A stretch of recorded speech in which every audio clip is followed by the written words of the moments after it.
అరెస్టుల గురించి ఈరోజు కావలి నియోజకవర్గంలో చాలా ప్రశాంతమైనటువంటి నియోజకవర్గం. ఇక్కడ ఇంతకుముందు కూడా కక్ష అటువంటి రాజకీయాలు చేసేవారు కానీ ప్రజలకు సేవ చేసేవాళ్ళు కానీ ఇటువంటి రాజకీయాలు ఎప్పుడు కూడా ఇక్కడ జరగలేదు. ఈరోజు మేము ఒకటే చెప్తున్నాం, కావలి నియోజకవర్గంలో అమృత పథకం కింద పైలాండ్ నిర్మాణం 2020 సంవత్సరం జరిగింది. ఆ 2020 సంవత్సరం జరిగిన తర్వాత అది అప్పట్లో అది కేసు ఎఫ్ఐఆర్ నమోదు చేయడం జరిగింది, దాని మీద విచారణ చేయడం జరిగింది, కేసు కూడా దాన్ని పూర్తి చేయడం జరిగింది, సాక్ష్యాలు దొరకట్లని చెప్పి కేసు కూడా క్లోజ్ చేయడం జరిగింది. కానీ ఈరోజు అధికార పక్ష కూటమి ఈరోజు అక్రమంగా వైఎస్ఆర్ కాంగ్రెస్ పార్టీ ఈరోజు నెల్లూరు జిల్లాలో కావలి నియోజకవర్గంలో మాజీ శాసనసభ్యులు కావలి నియోజకవర్గ ఇన్ఛార్జ్ రామిరెడ్డి ప్రతాప్ కుమార్ రెడ్డి గారు తన గొంతు చాలా బలంగా వినిపిస్తున్నాడు ఈ యొక్క రాష్ట్రంలో నెల్లూరు జిల్లాలో అని చెప్పేసి ఒక కక్షపూర్వకంగా కుట్రపూర్వకంగా ఈరోజు ఆయనని ఏ8కే యొక్క పైలాన్ అమృత పథకంలో చేర్చడం జరిగిందని చెప్పి ఈరోజు అనేక మంది ఈరోజు ఒక కావలి పట్ల చర్చనీయాంశంగా ఉంది. ఈరోజు ప్రతాప్ రెడ్డి గారి విషయం తీసుకుంటే ఆయన చాలా సౌమ్యుడు. ఈరోజు కావలి నియోజకవర్గం మీద రాజకీయాల్లో రాకముందు కూడా ఎటువంటి కేసు లేదు అతని మీద. అదేవిధంగా విలేకరులు కూడా తన యొక్క ధర్మం ప్రకారం ఈరోజు వాళ్ళ యొక్క విలేకరుల వృత్తి వాళ్ళు చేసుకుంటారు, వాళ్ళ మీద ఈరోజు కేసులు నమోదు చేయడం జరిగింది. మేము ఒకటే తెలియజేస్తున్నాం, ఈరోజు కావలి నియోజకవర్గంలో కావలి మాజీ శాసనసభ్యులు రామిరెడ్డి ప్రతాప్ కుమార్ రెడ్డి గారు ఆయన ఒక విలేకరులకి మంచి ఉద్దేశం చేయాలనే ఉద్దేశంతో వాళ్ళకి అనేక మందికి ఈరోజు దాదాపు 200 పైసలకు ఇల్లు స్థలాలు కూడా వాళ్ళ యొక్క శ్రేయస్సు కోసం వాళ్ళకి ఈ విధంగా వాళ్ళకి ఇవ్వాలని చెప్పేసి వాళ్ళకి ఒక నెంబర్లు కూడా ఆ రోజు కేటాయించడం జరిగింది. అదేవిధంగా కావలి నియోజకవర్గం అనేక సంక్షేమ కార్యక్రమాలు అభివృద్ధి కార్యక్రమం దాదాపు 2500 కోట్ల రూపాయల సంక్షేమ కార్యక్రమాలు చేయడం జరిగింది. కానీ ఈరోజు అన్యాయంగా తను రాజకీయాలు రాకముందు ఎటువంటి కేసు లేదు. ఈరోజు రాజకీయాలు వచ్చిన తర్వాత ఈ యొక్క పైలాన్ ఫస్ట్ ఈ యొక్క అధికార కూటమి ఈరోజు వచ్చిన తర్వాత ఫస్ట్ కేసు ఈరోజు నమోదు చేయడం జరిగింది. సోదరులారా, విలేకరుల సోదరులు మిమ్మల్ని అడుగుతున్నాం, ఈరోజు అధికార కూటమి ఈ యొక్క పైలాన్ నిర్మాణం ఈరోజు 2020 సంవత్సరం జరిగినటువంటి దాన్ని ఈరోజు 2020 సంవత్సరం మళ్ళీ కేసు రీఓపెన్ చేసి ఈ విధంగా అధికారం ఉందని చెప్పేసి ఒక ఉద్దేశంతో ఈ విధంగా చేయడం ఇదేమన్నా ధర్మం అని చెప్పేసి అందరూ మేము అడుగుతున్నాం. మేము విధంగా జిల్లా పోలీస్ యంత్రాంగాన్ని ఒకటే డిమాండ్ చేస్తున్నాం, ఒకటే అడుగుతున్నాం, ఒకటే రిక్వెస్ట్ చేస్తున్నాం, ఈ కేసు కూడా మళ్ళీ పూర్వపురాలు ఒకసారి విచారించండి. ఈరోజు విలేకరుల మీద అయితేనేమి, మా పార్టీ నాయకుల మీద అయితేనేమి, మా పార్టీ పట్టణాధ్యక్షులు అయితేనేమి, నాయకులు అయితేనేమి, అందరూ అనేక మంది ఉన్నారు. యొక్క దాదాపు 4 విలేకరులు ఉంటే 4 మా పార్టీ నాయకుల మీద ఈరోజు నమోదు చేస్తున్నారు. అదేవిధంగా 7 మంది. అదేవిధంగా ఈ యొక్క కేసుని మీరు ఒకసారి మళ్ళీ కూడా పునఃసమీక్షించి న్యాయం కూడా విచారించాలని చెప్పి ఈ సందర్భంగా అడుగుతున్నా. ఈరోజు కావలి పట్టణంలో అతి తొందరలో రాబోతున్న మున్సిపల్ ఎలక్షన్ అని చెప్పేసి ఈరోజు వైఎస్ఆర్ కాంగ్రెస్ పార్టీని భయభ్రాంతులకు గురి చేయటమనే భయభ్రాంతులకు గురి చేయబోతున్నాం అని చెప్పి ఈ విధంగా ఒక పార్టీ కేడర్లో ఒక ఆత్మస్థైర్యాన్ని దెబ్బతీసే విధంగా ఈ యొక్క అధికార కూటమి అనేది చేస్తుందని చెప్పి మా పార్టీ నాయకులు అపోహపడుతున్నారు. ఇటెంటి కూడా అధికార పక్షం సమాధానం చెప్పాల్సిన పరిస్థితి ఉంది. సోదరులారా, మేము డిమాండ్ చేస్తున్నాం, మనమందరూ కూడాను ఏ పార్టీ అయితే ప్రజలు సేవ చేసేదానికి అసలు వచ్చాం. ఈరోజు ఒకరి మీద ఒకరు ఈ విధంగా కేసులు పెట్టుకోకపోవటం అనేది ఇది అంత మంచి పద్ధతి కాదని చెప్పే సందర్భంగా మేము అడుగుతున్నాం. ఒకసారి ఆలోచించండి, రాజకీయాలు మనం ఎట్టో పోకూడదు. ఈరోజు శాసనసభ్యులు ఒకటే, ఆ రోజు మాజీ శాసనసభ్యులు ఈరోజు ఆయన ప్రెస్ క్లబ్లు, ఈరోజు జర్నలిస్ట్ క్లబ్లు ఆ రోజు మీటింగ్ పెట్టి ఆ రోజు అక్కడ జరిగినటువంటి ఇసుక గ్రావెల్ మాఫియా మొత్తాన్ని కూడా ఆ రోజు ఆయన ప్రశ్నించాడు. ఈ యొక్క ప్రశ్న ఆయన యొక్క గొంతు అనేది ప్రజా సమస్యల మీద పోరాట పటిమతో ప్రదర్శిస్తున్నారని చెప్పేసి ఈరోజు ఈ విధంగా చేయటం అనేది చాలా దారుణం. ఒకసారి ఆలోచించండి అధికారులు కూడా. శాసనసభ్యులు ఆయన తన యొక్క రాజకీయంలో వచ్చిన తర్వాత పేద బలహీన వర్గాలకి అనేక సంక్షేమ కార్యక్రమాలు అందించాడు. అదేవిధంగా కావలి నియోజకవర్గంలో విద్యా వ్యవస్థని తన యొక్క అధిక ప్రాధాన్యత ఇచ్చి ఈ యొక్క విద్యా వ్యవస్థలో పేద వర్గాల వారికి చదువుకున్న దానికి అనేక సహాయ సహకారాలు అందించిన వ్యక్తి గౌరవనీయులు రామిరెడ్డి ప్రతాప్ కుమార్ రెడ్డి గారు. ఈ యొక్క అవకాశం ఇచ్చినటువంటి నాయకులందరికీ నా హృదయపూర్వక ధన్యవాదాలు. జరిగేది ఒక తీరైతే మన కావల్లో ఇంకా అత్యుత్సాహం ప్రదర్శిస్తాము. అధికార పార్టీ నాయకులు అత్యుత్సాహంతో ఇలాంటి పనికి మాలిన సంస్కృతిని కావల్లో ప్రోత్సహించడం మంచి పద్ధతి కాదు. నిన్నే కలికి ఆనాదిరెడ్డి గారి వర్ధంతి సభలో ఎన్నికలప్పుడే రాజకీయాలు చేసేవాడు, మిగతా టైంలో పెద్ద ఆయన ప్రజా సంక్షేమం కోసం పాటుపడేవాడు అనేసి నేను పెద్ద మనిషి ఆనాదిరెడ్డి గారికి దండేసి చెప్పడం జరిగింది. అవన్నీ ఉత్తమాటలాగా అనిపిస్తూ ఉన్నాయి మాకు. అధికారులు కూడా వారి కన్సర్న్లో వారు ఏం చెప్తే అది కనీసం ఫోన్లు కూడా లిఫ్ట్ చేయలేని సంస్కృతిలో ఉన్నారు. ప్రభుత్వ అధికారులు అంటే గవర్నమెంట్ సర్వెంట్లు ఫోన్ లిఫ్ట్ చేయరు. నేను ఊరినే చెప్పట్లా, నేను ఇప్పుడే చేస్తాను, ఒకరికి ఫోన్ చేస్తాను, మీ ఇష్టం ఏ ఉన్నతాధికారి అయినా చెప్పమను, ఆ ఫోన్ చేస్తా. మాకు మున్సిపల్ కమిషనరు ప్రజా సమస్యలు చెప్పేది ఫోన్ లిఫ్ట్ చేయమని ఆయన్ని. అదే తెలుగుదేశం పార్టీ నాయకులు లేకపోతే ఇంకొక అధికార పార్టీ నాయకులు మాత్రమే వాళ్ళ ఫోన్లు లిఫ్ట్ చేస్తారు. ఇలాంటి సంస్కృతి ఉంది. ఎందుకని ఇటు తయారైందో అర్థం కావట్లా. మీ ముందే చేస్తాను, లిఫ్ట్ చేస్తాడేమో.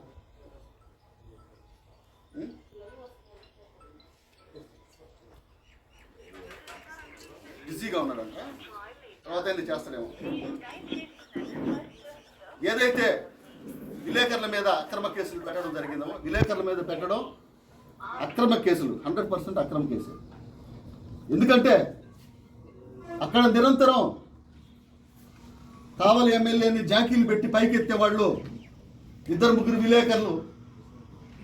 అక్కడే బెల్లం చెత్తుకుంటే వ్యాపారం ఒక ఆయన ఒక ఆయన జాకీ ఎత్తి పైకి ఎత్తేవాడు. ఈ జాకీలు ఎత్తేవాళ్ళు క్రేన్లు పెట్టి పైకి ఎత్తినా అది జరిగింది. ఆ రోజు అధ్యక్షుడు ఎవరు? ఆ విలేకరుల దానికి ఆ బెల్లం చెత్తుకోండి ఆయన సమక్షంలో ఏమైనా జరుగుండాలి. పక్కన ఇంకొక విలేకరి, ఆయన ఛానల్ ఏదో తెలియదు నాకు, ఆ విలేకరి పక్కన 2 ప్రధాన ముద్దాయిలు 2 పెట్టుకొని వీళ్ళని గుత్తి కేసులు పెట్టడం ఏంది? నిజంగా మీకు చిత్తశుద్ధి ఉంటే, మీరు కరెక్ట్ అనిపిస్తే అక్కడి నుంచి స్టార్ట్ చేయండి. నేను ఎవరిని కూడా వదిలిపెట్టను అని పక్కన వాళ్ళు పెట్టుకొని, ముద్దాయిల్ని పక్కన పెట్టుకొని, నేరస్తులను పక్కన పెట్టుకొని తిరుగుతా ఏం పనులది? ఈ కేసులు పెట్టే సంస్కృతులు, లేకపోతే మనుషులు పెట్టి కిడ్నాప్ చేసే సంస్కృతులు ఆ జల్లంకి మండలం నుంచి ఇక్కడికి ట్రాన్స్ఫర్ అవుతున్నట్టు అనిపిస్తూ ఉంది మాకు. అలాంటి కార్యక్రమాలు కొద్దిగా దూరంగా పెట్టండి. అంతకుముందు ఎప్పుడు లేదు కావల్లో. జల్లంకిలో అప్పుడెప్పుడో జరిగింది ఈ కిడ్నాప్ చేయడాలు, ఎంపీటీసీలు జెడ్పీటీసీలు ఎత్తుకెళ్ళడాలు అవన్నీ. ఇప్పుడు మళ్ళీ అదే సంస్కృతి కావల్లో తీసుకురావడం మంచి పద్ధతి కాదు. కావల్ని కాపు గాయడం అంటే ప్రజలందరూ సుఖశాంతులతో ఉండాలి. ప్రజలకి ప్రభుత్వ ఫలాలు నేరుగా రావాలి. అవన్నీ ఏమి వస్తుంది. వైఎస్ జగన్మోహన్ రెడ్డి ఉన్నప్పుడు నేరుగా మీడియేటర్స్ లేకుండా, మధ్యవర్తులు లేకుండా అన్ని పథకాలు ప్రతి ఒక్కరికి ఏదో ఒక విధంగా మంచి జరిగింది. ఈరోజు మంచి కరెంట్ అసలు కరెంట్ తగ్గించేశాడు. ఈ గవర్నమెంట్ రాగానే కరెంట్ పూర్తిగా తగ్గించాడు. వాళ్ళు చెప్పినవి ఏవైతే ఉన్నాయో చేస్తున్నారు. కరెంట్ తగ్గిపోయిందా? అందరికీ అమ్మఒడి అవన్నీ అంతా ఉన్నాయా? పిల్లలకి అందరికీ, నిరుద్యోగులకి అయితే డబ్బులు వేస్తూ ఉన్నారా? అన్నీ జరిగిపోతూ ఉన్నాయి. ఇంకెందుకు మీరు ఈ కిడ్నాప్లు ఎంత పోలీస్ కేసులు పెట్టడం అవన్నీ? మీరు చెప్పిన పథకాలన్నీ అమలు అయిపోతున్నాయి కదా. రైతులకి రైతు భరోసా ఇచ్చేస్తున్నారు 20,000. డ్వాక్రా మహిళలకు అందరికీ డబ్బులు ఇచ్చేసారు. ఇప్పటికే వాళ్ళ అకౌంట్లో పడ్డాయంట. ఇన్ని మంచి పనులు చేస్తా ఈ చెడ్డ పేరు తెచ్చుకోవడం అనేది మాకు నచ్చట్లా. దయచేసి మంచి పేరు తెచ్చుకోండి ప్రజల్లో. ఎవరు కేసులకి భయపడే వాళ్ళు ఎవరు లేరు. వైఎస్ఆర్ పార్టీలో ఒకటే చెప్తా ఉన్నాం, కేసులకి భయపడే సంస్కృతి మాకు ఎవ్వరికీ లేదు. మీరు ఎన్ని కావాలంటే ఎన్ని కేసులు పెట్టుకోండి. కాకపోతే సపరేట్ జైలు ఒకటి వైఎస్ఆర్ పార్టీ వాళ్ళ జైలు అని ఒకటి కట్టించి పెట్టండి. ఇబ్బంది ఏమిలే, దానికి కూడా సిద్ధమే. ఈ బుడ్డ బెదిరింపులు, ఈ బుడ్డ కేసులు, లేకపోతే ఇంకా పెద్ద కేసులు, వాటిని చూసి ఎవరు జంకే వాళ్ళు ఎవరు లేరు. కొద్దిగా ముందు వెనక ఆలోచించి పెట్టాలని, ఇలాంటి పనికిమాల సంస్కృతిని ప్రోత్సహించొద్దని తెలియజేస్తా ఉన్నాం. ఎవరైనా మీ పక్కన ముందో వాళ్ళని, మీ పక్కనుండే వాళ్ళని సరి చేసుకోండి. పక్కనుండే వాళ్ళు ముద్దాయిలు అయితే దాంట్లో మొత్తం కథా comma, story, screen play, direction మొత్తం వాళ్ళు. బెల్లం అతను ఆయన అధ్యక్షుడు. అప్పుడు వాళ్ళకి కొంతమంది ఏదో డొనేషన్ కూడా ఇచ్చాడంట అప్పుడు దానికి. అంటే విలేకరులు మిస్ అయిపోకూడదు, మళ్ళీ నన్ను బాగా జాగ్రత్త పైకి లేపాలనే ఉద్దేశంతో ఇచ్చారు. అలాంటి పనికిమాలిన సంస్కృతి కావల్లో లేదు. మళ్ళీ అలాంటి విష సంస్కృతి తీసుకురావద్దు. మళ్ళీ కావలి కాపు కాస్తానండి. ఇదేం కాపు నాకు అర్థం కాదు. కావలిని కాటేసేదానికి ఉన్నట్టుంది, కానీ కావలిని కాపు కాసే పద్ధతి ఇదని మాత్రం మేము అనుకోవట్లా. దయచేసి కావలిని కాటేయద్దు, కావలి కాపు చేయండి. కాపు ధర ఎక్కడ చూసినా లారీ ఇసుక మాత్రం పోతూ ఉంటుంది, పోలీసు వాళ్ళు ఆపకూడదు. గ్రావెల్ వెళ్ళిపోతూ ఉంటుంది, పోలీసు వాళ్ళు ఆపకూడదు. ఇలాంటివన్నీ జరుగుతూ ఉంటాయి. మళ్ళీ రోడ్లు వేసేస్తున్నారు, సిమెంట్ రోడ్లు వేస్తున్నారు, అన్నీ వేస్తూ ఉన్నారు. అధికారులు మాత్రం ఫుల్ వార్నింగ్, వాళ్ళ వైసీపీ వాళ్ళు ఫోన్లు కానీ చేస్తే అది తప్పు అని. అలాంటి సంస్కృతి ఉంది. గవర్నమెంట్ సర్వెంట్ చేయొచ్చు కదా. గవర్నమెంట్ సర్వెంట్లు ఫోన్లు ఎత్తరా, ఒకసారి కాకపోయినా 2 సార్లు అయినా ఎత్తారు కదా. మా కమిషనర్కి ఫోన్ చేస్తున్నా, ప్రభుత్వ అధికారి కదా ఆయన. ఏదో సమస్య ఏమైనా ఉంటుంది, ఏమైనా ఎత్తాలిగా ఫోను. కట్ చేసి అక్కడ పడేస్తారు.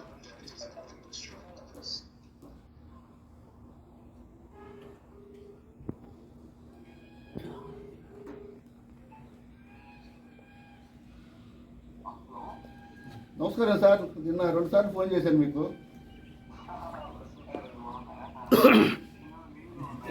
మీలో ఉన్నారు, అందుకని ఎత్తలేదా? Okay okay okay sir, okay, thank you. తర్వాత మాట్లాడతాం సార్. ప్రెస్ మీట్లో ఈ పత్రికా విలేకరుల సమావేశానికి చేసినటువంటి మా వైఎస్ఆర్ కాంగ్రెస్ పార్టీ కుటుంబ సభ్యులకు, అదేవిధంగా ముఖ్యంగా మీడియా మిత్రులకు నమస్కారం తెలియజేసుకుంటూ, ఈరోజు రాష్ట్రంలో మనకందరికీ తెలిసిన విషయమే, భారతదేశం అంతా అంబేద్కర్ గారి రాజ్యాంగం నడుస్తుంటే ఈ రాష్ట్రంలో రెడ్ బుక్ రాజ్యాంగం నడుస్తుంది. దానిలో భాగంగా మరీ ముఖ్యంగా కావలి నియోజకవర్గంలో ఎంత దారుణమైన పరిస్థితి ఉందంటే, ఈరోజు ఎన్నికలైన తెల్లారి నుంచే ఓ పక్క పైకేమో ప్రజల ముందేమో మేము కావుల్ని కాపు కాస్తామంటారు. ఎక్కడ చూసినా అక్రమ కేసులు, దౌర్జన్యాలు, బెదిరింపులు, సామాన్య ప్రజల కాడి నుంచి లాస్ట్కి మీడియా వాళ్ళ దాకా కూడా వచ్చేసింది. ఒక్కొక్కటి చెప్పుకుంటా పోతే, బోగోలు మండలంలో గతంలో జరిగినటువంటి నీటి సంఘాల ఎన్నికల్లో నియోజకవర్గంలో ఎక్కడా పోటీ చేయకపోయినా మా బోగోల్లో ఏదో ఒక చెరువుకు పోటీ చేద్దామని చెప్పి మేము పోటీకి వెళ్తే, ఈ ప్రభుత్వం మీద, ప్రభుత్వ అధికారుల మీద నమ్మకం లేక మేము హైకోర్టుకి వెళ్ళి హైకోర్టు నుంచి ఒక ఆర్డర్ తీసుకొచ్చాం.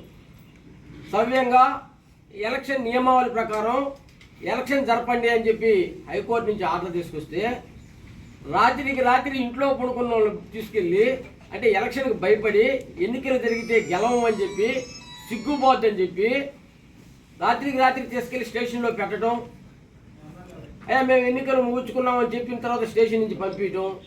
అంటే వీళ్ళు ప్రజాస్వామ్యబద్ధంగా ఎక్కడ జరపడంలా పోలీసుల ద్వారా పరిపాలన చేయాలని చెప్పి చూస్తున్నారు.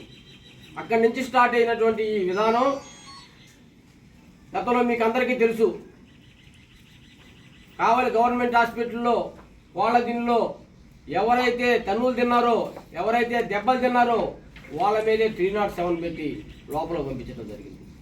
అదేవిధంగా మీడియా మిత్రులు పాపం ప్రభావతి, శ్రావణ్ కుమార్ సోషల్ మీడియాలో యాక్టివ్గా ఉన్నారని చెప్పి ఆత్మకూరు రాజేష్, ఏకే సుందర్రాజ్ లాస్ట్కి లడ్డు వివాదంలో ప్రెస్ మీట్ పెడితే మా మీద కూడా కేసు బుక్ చేశారు. గతంలో మేము మీడియా మిత్రులు అందరం కూడా అడుగుతున్నాం, గతంలో మేము గత 20 సంవత్సరాల నుంచి అనేక మీడియా సమావేశాలు ఏర్పాటు చేసి ఉంటాం, అనేక విమర్శలు చేసి ఉంటాం, రాజకీయ విమర్శలు చేసి ఉంటాం. ఎక్కడా మేము ఇటువంటి ధోరణి ఇటువంటి పరిణామం చూడాల. ఇప్పుడు అసలు ఈరోజు విషయానికి వస్తే 2020 ఏప్రిల్ మాసంలో కావలి పట్టణంలో గత ప్రభుత్వం నిర్మించినటువంటి పైలాన్ ధ్వంసం చేయడం జరిగింది.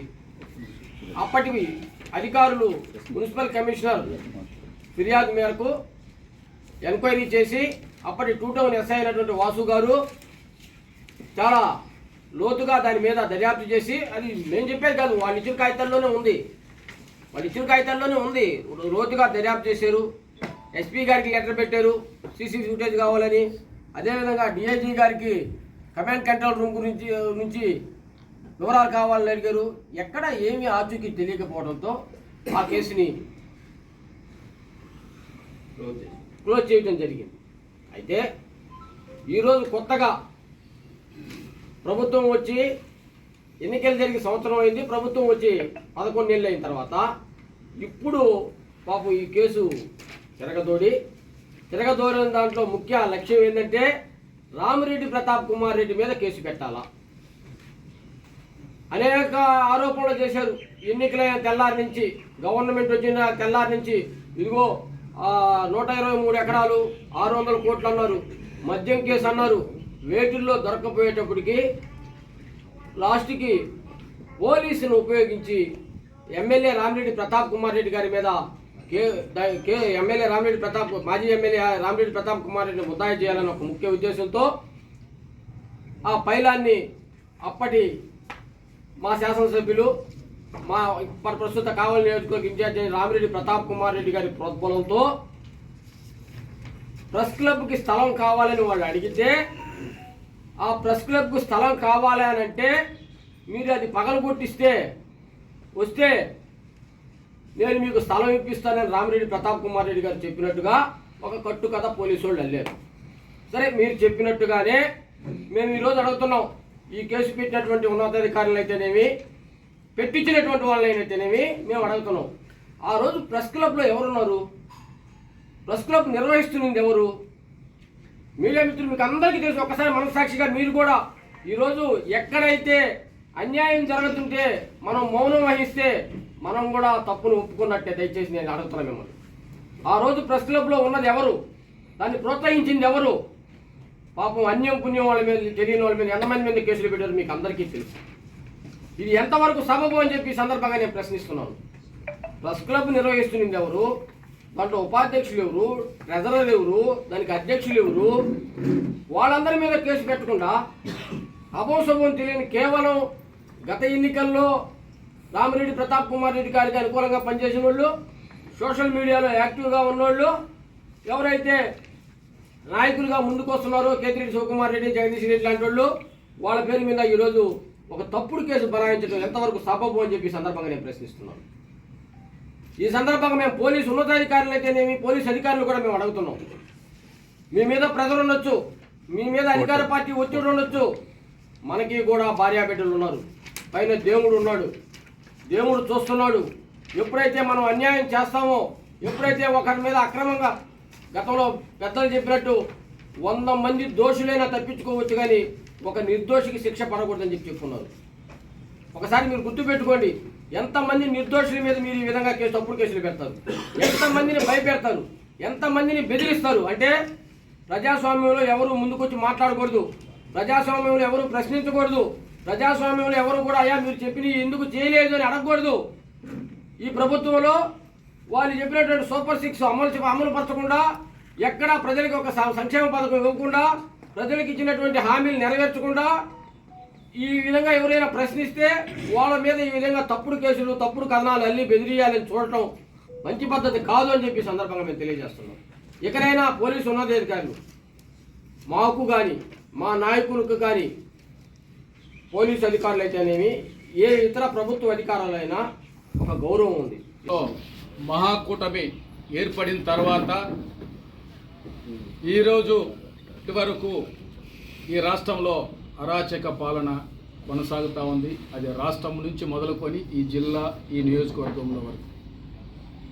ముఖ్యంగా ఏదైతే ప్రభుత్వం సూపర్ 6లు అమలు చేయాలో, చేయలేకపోతే ఏదైతే ప్రజల్లో వ్యతిరేకత 9 నెలల కాలంలో వచ్చిందో ఈ ప్రశ్నించే ప్రతిపక్షానికి ప్రశ్నిస్తున్న ఫోర్త్ ఎస్టేట్ అని చెప్పే ఈ మీడియా గొంతుక నొక్కేందుకు వీరి మీద ఏదైతే ప్రశ్నిస్తున్నారో వీరందరినీ సూపర్ 6 బదులు సూపర్ 7 అనే ఒక కొత్త పథకాన్ని తీసుకొచ్చారు ఈ రాష్ట్రంలో మహాకూటమి, ఈ నియోజకవర్గంలో కూడా వైఎస్ఆర్ కాంగ్రెస్ పార్టీ మీద.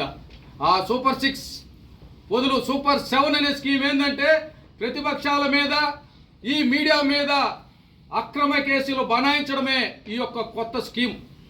ఈ 6 స్కీములు అమలుపరచకపోయినా 7వ స్కీమును మాత్రం ఈ రాష్ట్రంలో, ఈ నియోజకవర్గంలో నిక్కచ్చిగా అమలు చేస్తూ ఉన్నారు. దానికి నిదర్శనమే మొన్న జరిగిన సాక్షి కార్యాలయం మీద ఏ రకమైన దాడి జరిగిందో జర్నలిస్టు ఒక పక్క గొంతెత్తుకొని అరుస్తూ ఉన్నారు.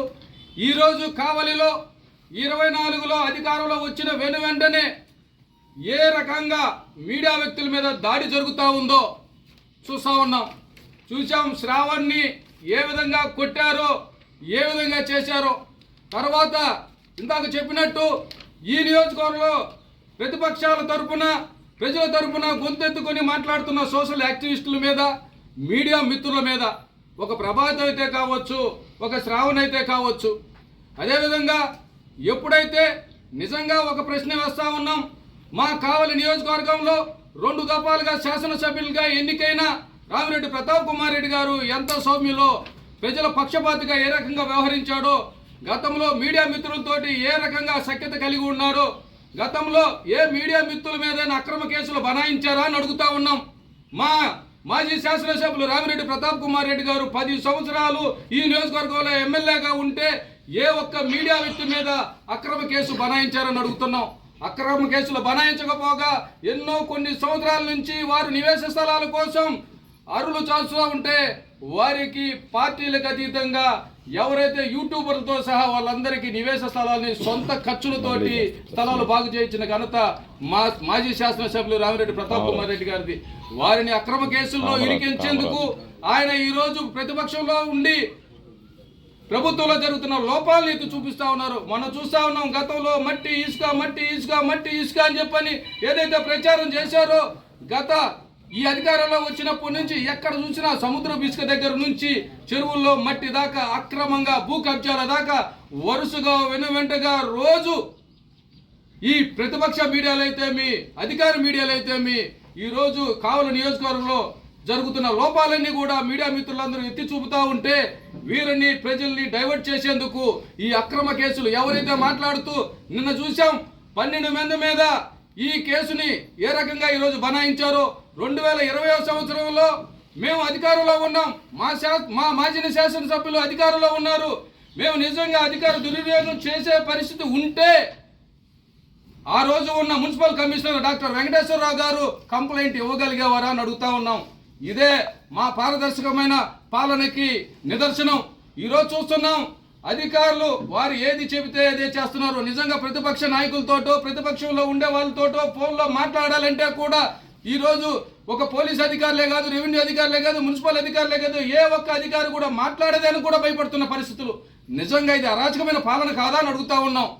అందుకే చెప్తా ఉన్నాం, నిజంగా అప్పటికి ఇప్పటికి ఈ మీడియా మిత్రులు ఇందాక నారాయణ గారి గురించి చెప్తూ ఆయన 2019 నాటికి కనీసం ఎక్కడున్నారో మీ అందరికీ తెలుసు. పిఎస్ఆర్ గారి దగ్గర ఆయన మీడియా అడ్వైజర్గా, ఆయన సలహాదారుగా ఉన్నారు ఆ రోజు. కనీసం ఇది నిజంగా అక్రమ కేసు అని చెప్పేదానికి ఒక నిదర్శనం.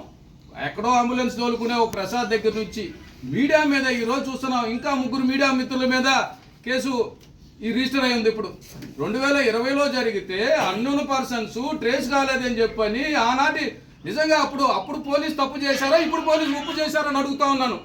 ఎందుకనంటే అప్పుడు వాళ్ళు ఈ కేసుని అక్రమంగా చేస్తే వాళ్ళు తప్పు చేసినట్టు, వీళ్ళు చేస్తే వీళ్ళు సక్రమంగా చేసి ఉంటే వీళ్ళు ఉప్పు చేసినట్టు. ఎవరు తప్పు? ఇది వ్యవస్థ తప్ప, వ్యక్తులు తప్ప? రాజకీయాలు ఈ రోజు ఉంటాయి, రేపు పోతుంటాయి. అధికారం ఈ రోజు ఉంటుంది, రేపు ఉండకపోవచ్చు. కానీ ప్రజాస్వామ్యం అనేది ఎల్లప్పుడూ ఉంటుంది. ప్రజల పక్షాన మీడియా అనేది ఈరోజు నిజంగా చెప్తున్నాం, ప్రతిపక్షాల గొంతు అనేది నొక్కడం పరిపాటి అయినా కూడా ఈరోజు ఈ నియోజకవర్గంలో కాదు, రాష్ట్రంలో కూడా, ఈ జిల్లాలో కూడా, ముఖ్యంగా ఈ నియోజకవర్గంలో మీడియా గొంతు నొక్కే ప్రయత్నం జరుగుతూ ఉంది. ఇది మీడియా మీద జరుగుతున్న దాడి అని చెప్తా ఉన్నాను. మీడియా మిత్రులారా, మీకు చెప్తున్నాం, మీలో వర్గ విభేదాలు పెట్టుకొని మీరు ఒకరి మీద ఒకరు దాడులు చేసుకున్నంత మాత్రాన మీ ఐక్యత కోల్పోయిన తర్వాత నిజంగా మీకంటూ ఒక కష్టం వచ్చిన రోజు ఎవరు నిలబడరు. మీకు మళ్ళీ దయచేసి చెప్తున్నాం, ఇది ప్రజాస్వామ్యం మీద, మీడియా మీద జరుగుతున్న దాడిగా మీరు భావించాలి.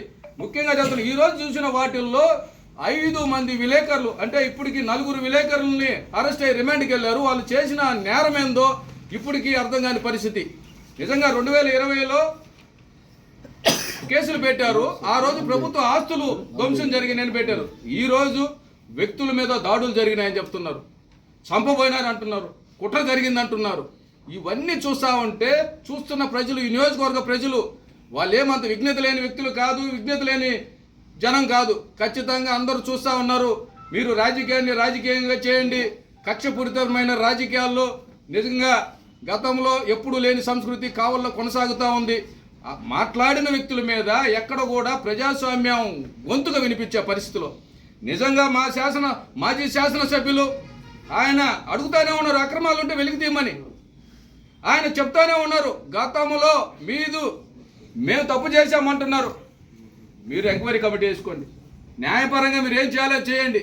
అంతేగాని ఆయన వచ్చి ఏది మాట్లాడితే ఈ నియోజకవర్గంలో ఈ మట్టి దందా జరుగుతుంది నిజం కాదా, సముద్ర ఇసుక అక్రమ రవాణా జరుగుతుంది నిజం కాదా, ఇవన్నీ అక్రమ మైనింగ్ జరుగుతుంది నిజం కాదా, ఈ గతంలో జరిగిన ఒక మహిళా విలేకరిని లేకుండా ఆమె మీద ఎన్ని కేసులు కడతారు, ఆమె చేసిన నేరమేంది, వరుస పెట్టి ఈ ప్రభుత్వం వచ్చాక ఒక మహిళ నాయకులు కార్యకర్తలకి అందరికీ కూడా నా ప్రత్యేక అభినందనలు.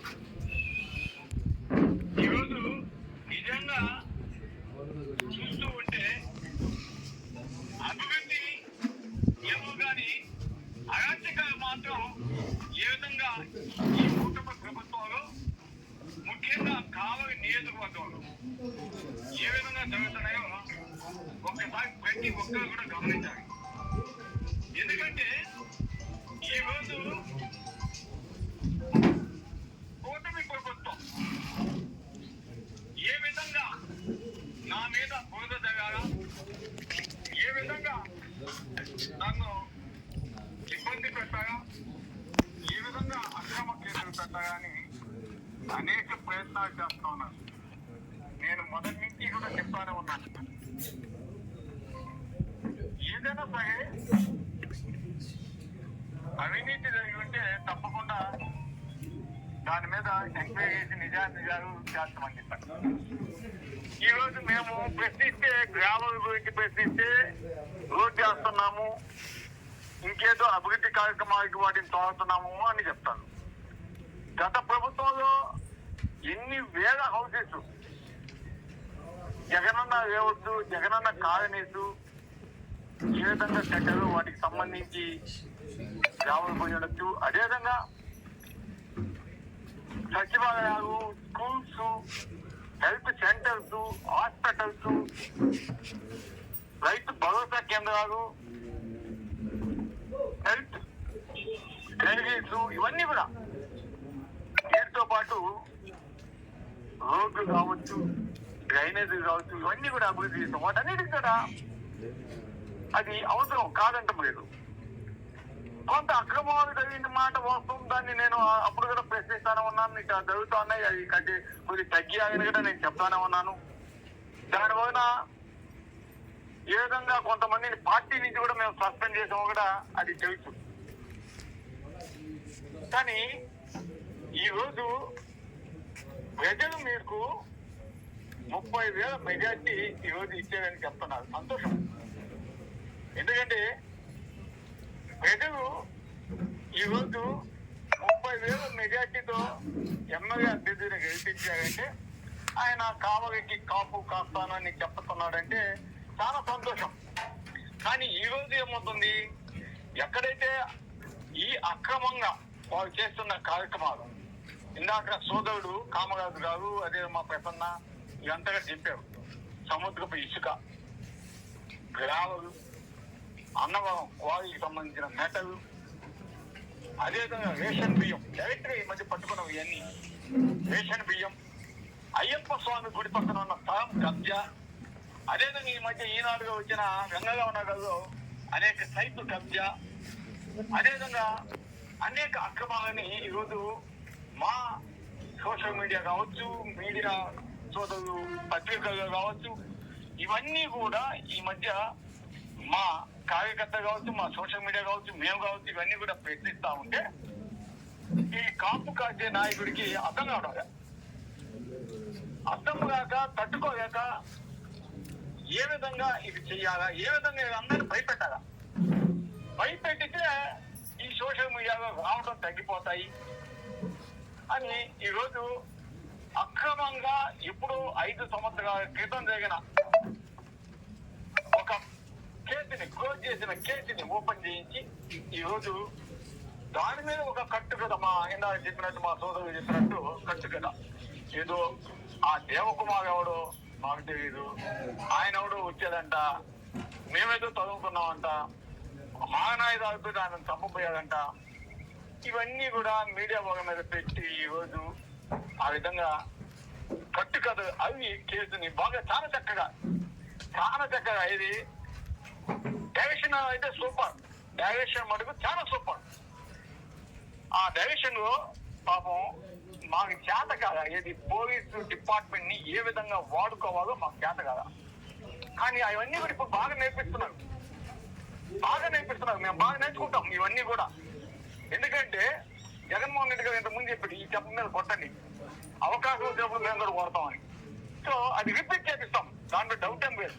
మీరు కొట్టండి, కొట్టి ఏమైనా చేయండి, కేసులు పెట్టండి, అక్రమంగా పెట్టండి, లేదా ఇంకా ఒక 4 పెట్టండి. మా ప్రసన్న చెప్పినట్టు, కామగా చెప్పినట్టు మేమేం భయపడేది ఏం లేదు.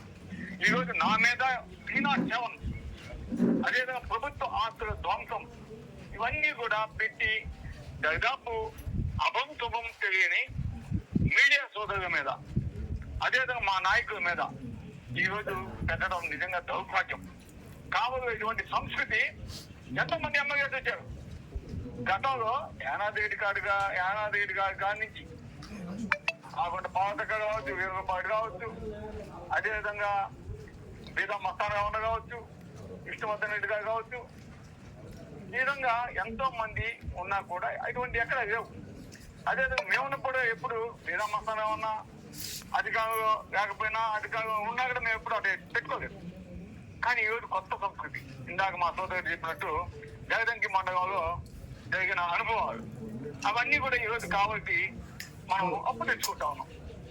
అప్పుని తీర్చాల్సిన బాధ్యత తప్పకుండా మా మీద ఉంది. అది అవకాశం వచ్చినప్పుడు తప్పకుండా అప్పుతో సహా, వడ్డీతో సహా తప్పకుండా తీరుస్తాం. దాంట్లో ఏం ఇది లేదు. ఈరోజు మీరు నా మీద కేసు పెట్టారు, మా నాయకుల మీద కేసు పెట్టారు, మా ప్రయత్నం మేము చేస్తున్నాం.